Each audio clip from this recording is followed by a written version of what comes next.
Во-первых, как вы говорите, сотрудник может стоять на расстоянии, соответственно, фиксировать и штрафы писать. Да. Можно сразу интегрировать в безопасный город. Да. Этот комплекс может работать в темное время суток без проблем.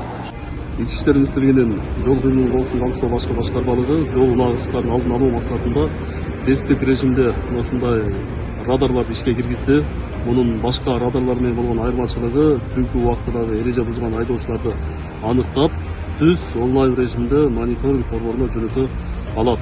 Негизги функциялары ушул катуу ылдамдыкта менен айдаган автоунааларды, карама каршы тилкелерге чыккан автоунааларды, жол чийиндерине баш ийбеген автоунааларды, айыппулдар өз убагында төлөбөгөн автоунааларды, издөөдө жүргөн автоунааларды, каттоосу убактылуу токтотулган автоунааларды жана башка одоно жол эрежесин бузган айдоочуларды аныктайт. Бүгүнкү күндө биз тараптан кайсыл жерлерде жол унагыстары көбүрөөк катталып атат, мына ошол жерлер талдоого алынып, айрыкча мына Бишкек, Нарын, Тору Ак унаа жолдоруна тесттик режимде орнотулат.